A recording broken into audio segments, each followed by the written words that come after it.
When we're go. We're good. She did. Thank you, Ms. Zoom. Take it off the screen, Brad.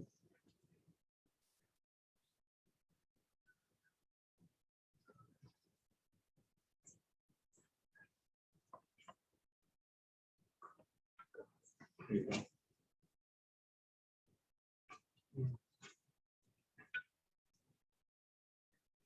Well, thank you, everyone. Chris, thanks for doing our music today. I think your voice sounded lovely. Thank you. Yeah, and perfect selections for our discussion today. You know, here we are at the Tulsa Center for Spiritual Living in the year 2021. Wow. So this church here in Tulsa happens to, I know it's 58 years old because it was born the same year that I was. So I'll always remember that. Turning 58 years old here in Tulsa. And a welcome to everyone, both in the room and online, and those who may watch this, this talk throughout the week. Church has gone beyond just Sunday mornings. You know, here we are on Saturday, and people are dropping in to get their spiritual connection at various times throughout the week in a million different ways. And I think it's great to have, we have some first-time visitors here from Mile High Church as they moved here to Tulsa. And it's great to hold that mental equivalent for what the power of our new thought teaching that we have to offer to the world. There's a common discussion amongst ministers in the world today, and it's because something like we need to stop mourning the church that was before COVID, or mourning the life that was before COVID, or mourning the whatever it was before COVID, and start serving the church that is today. And that's what we're all doing as we navigate this world, that a world that's in transition. When has the world not been in transition? I guess is another way to think of it.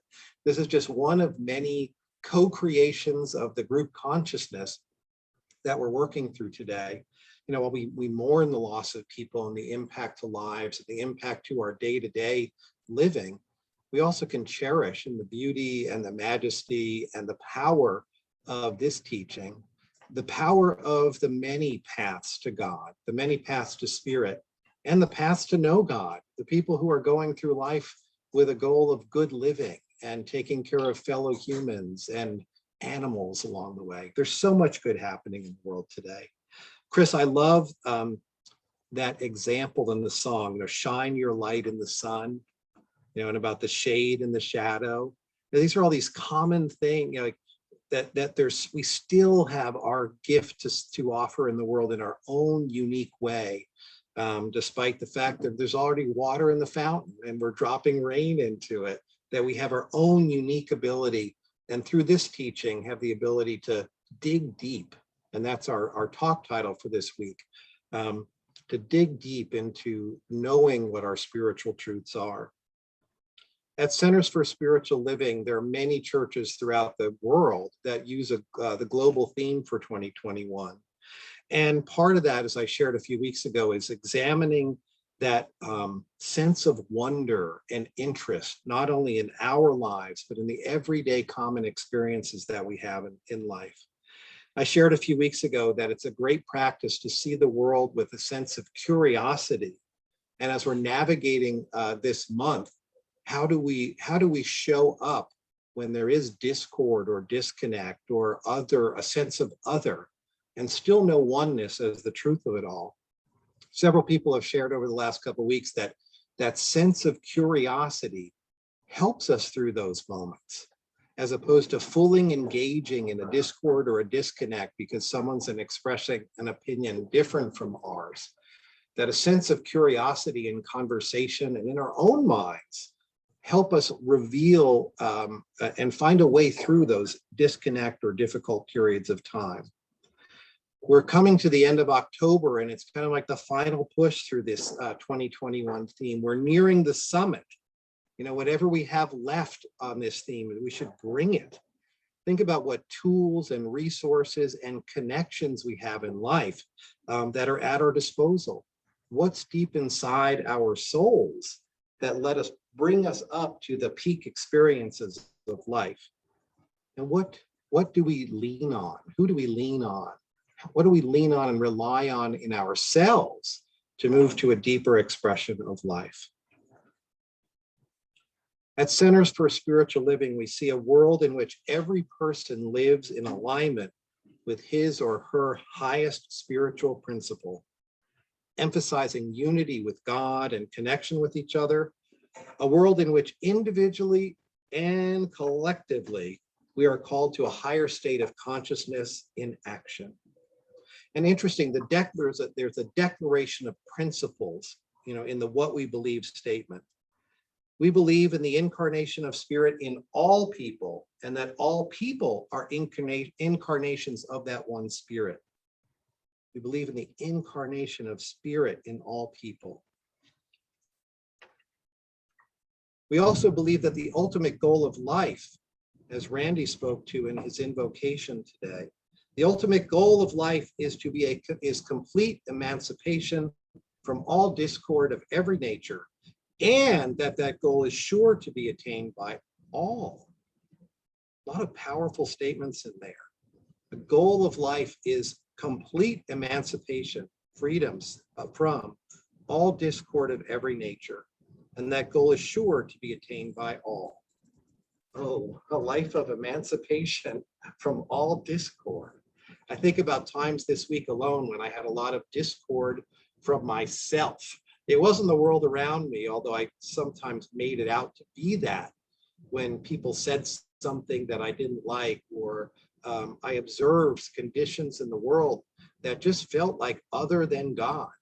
But I know when I come here, I know that when I get quiet in the silence, that all of this, behind all of those appearances of discord, there is love. Now, I'd like us to share a poem, a story.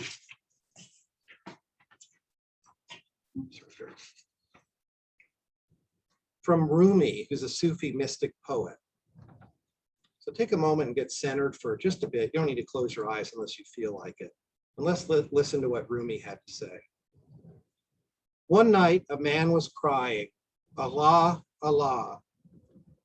His lips grew sweet with the praising, until a cynic said, so, I have heard you calling out, but have you ever gotten any response? The man had no answer to that. He quit praying and fell into a confused sleep. He dreamed he saw Kadir, the guide of souls in a thick green foliage. Why did you stop praising?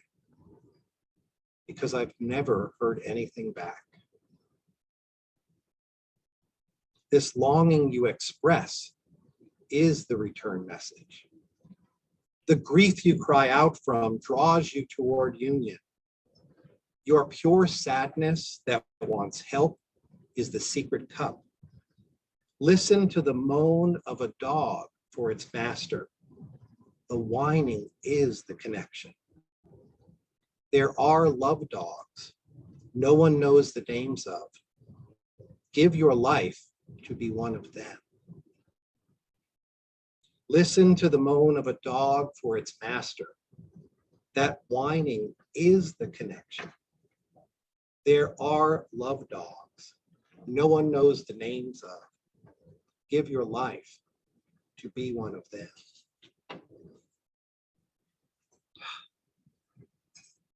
So our longing, as he said, is that connection.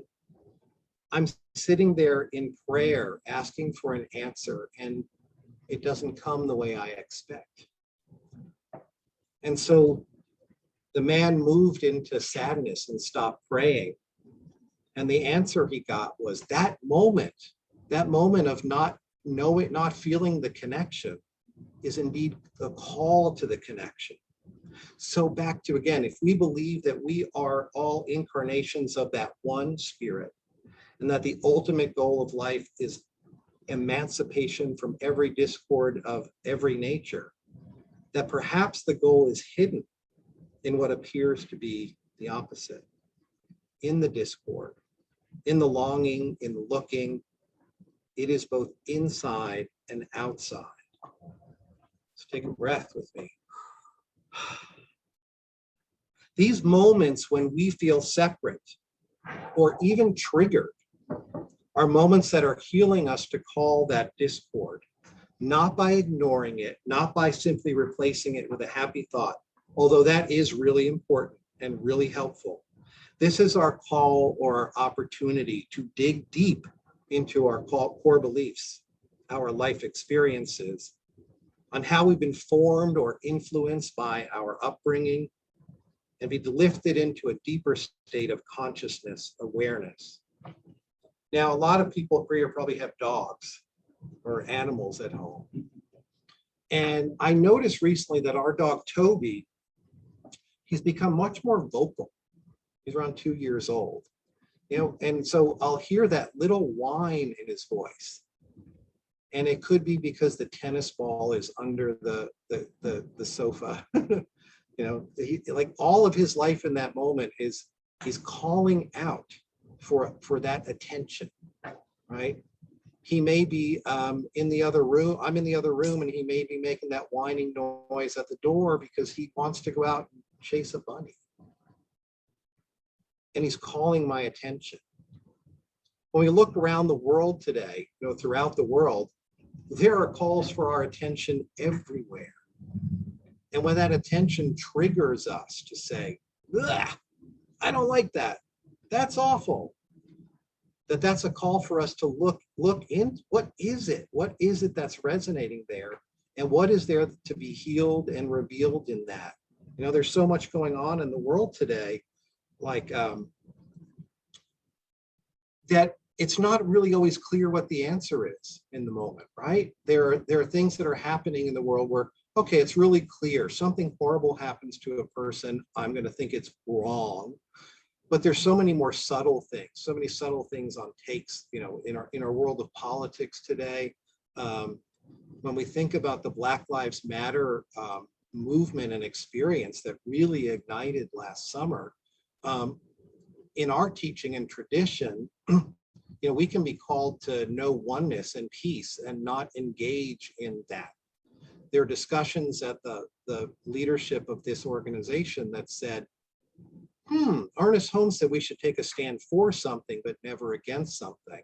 But when something seems so out of line with the ethics that are behind the core beliefs that we in Centers for Spiritual believe, that there may be a time to take a call against racism. Now, we don't just do that, right? We know a deeper truth behind that.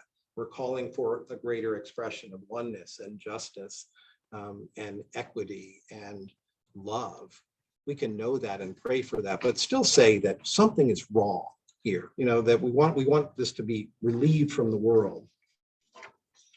And Centers for Spiritual Living put out a statement last year. I'll read a couple notes from it. And it says, we are grieving lives that ought not to have been lost. George Floyd, Breonna Taylor, and Ahmaud Arbery are the most recent list of countless unarmed African-American and Black people who have been murdered for the color of their skin over the last 400 years in the US. Too many generations have suffered, and it has never been and is not now acceptable. We denounce racism in all of its forms, the starkness of unapologetic intentional racism, the racism of silence in the face of injustice, systemic racism inherent in education, justice, income, and opportunity, and the racism that lies hidden in our individual hearts and minds.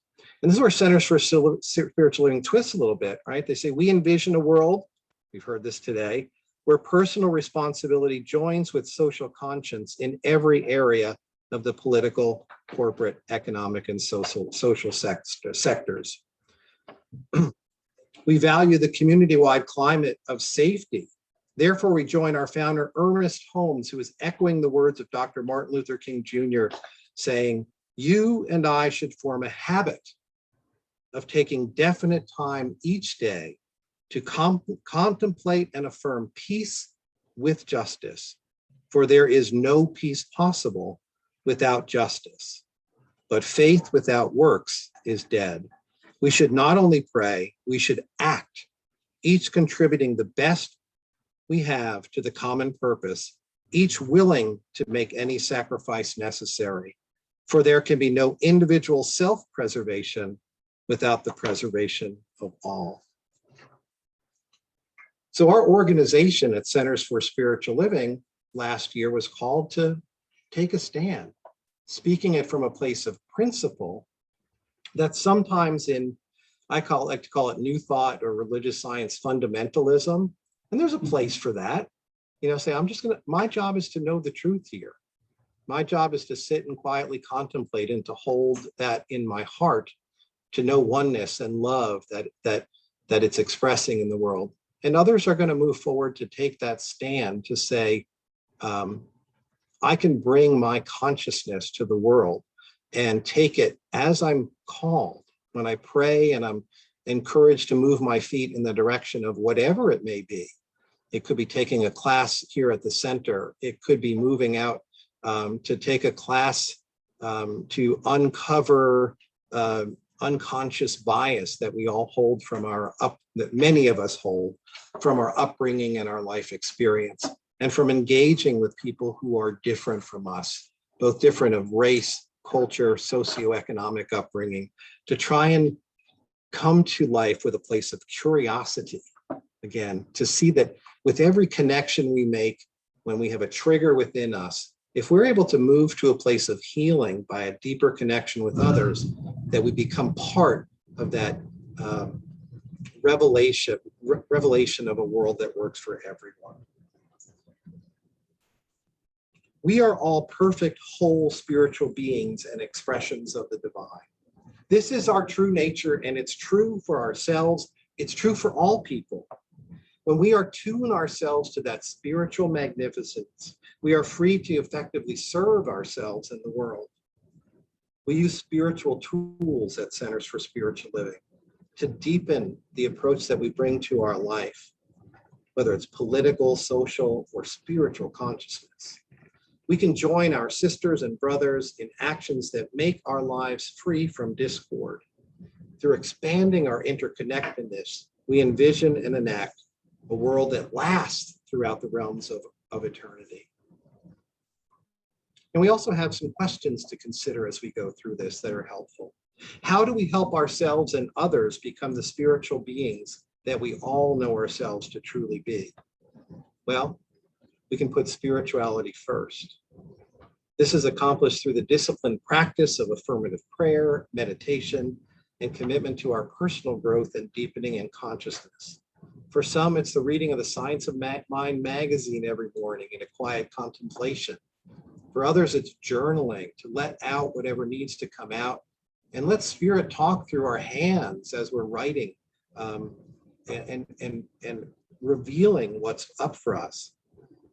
Each one of these spiritual practices creates a new sense of self that allows us to move to a place with freedom from judgment and criticism of ourselves and others. I find that so often when I am triggered by something I see in the world or something I hear from someone in my life, it started first with me. I like that phrase that say, I may push your buttons, but I didn't install them. So there's something going on in me that helped bring about that reaction. Second, how do we know when we are on a path of higher consciousness? How do we know? One could argue that when we're feeling triggered or feeling discord, or when we're whining like one of those love dogs, that we are on the path to higher consciousness. We have a choice at that moment to discern. Do we bring that energy of discord and amplify it? Or do we acknowledge it, breathe deep, and then move through it to bring the love to that situation that we know we're capable of doing? Higher consciousness is exhibited by departure from awareness of forms and conditions to awareness of a loving universe overflowing with abundance for all. Now, to do this requires a renewing of our individual and collective minds to truly see the best in everyone, in every condition. We achieve this by focusing on and being grateful for everything that empowers ourselves and others. We release with ease all that weakens our vision of a better world, and we take action to form an ever-expanding community of open-minded individuals committed to raising our consciousness and the consciousness of all. And whether that's here at the Tulsa Center for Spiritual Living on a Saturday night at 5 o'clock, or 2 or 3 services at Mile High on a Sunday morning, we are influencing that energy, that expansion, that awareness that brings about a change in our world. Third, how do we work towards complete emancipation from all discord of every nature? That's a lot. And that goal is surely to be achieved by all. We can do that first by seeing the different faces of the divine in one another. And it takes a willingness to be open to seeing new ways to bring about positive change. And know that we are not the only path through this. There are so many possibilities on the way through a world that works for all. We open ourselves to greater creativity and the abilities in working. When I have challenges that are going on in my life or my work, I know that when I'm trying to force through a solution to make it happen, it's much more likely to go off the rails and have me have to reset, start over, and try it again. When I remember even just to take a deep breath before I open my mouth in a difficult meeting or exchange with someone else, then I am just tapping in, plugging into the divine within through my breath to be able to allow a creative solution and words to come through. We bring this expanded consciousness to our thoughts, discussions, and actions in all areas of our life. We are united with God and connected with one another. We know that to be true. Every person's inner wisdom knows this truth, and we are called, as Ralph Waldo Emerson said, to get our bloated nothingness out of the way and to allow the divine currents of truth to move in us, as us, and through this. With that divine connection and our bloated nothingness out of the way, we can work for a world where lack and limitation no longer exist, where shelter and food and physical needs are met. We can act to ensure peace and freedom for all. We can make these goals real through our collective deepening of consciousness in our humanity and by building a global community of spiritual beings living in harmony.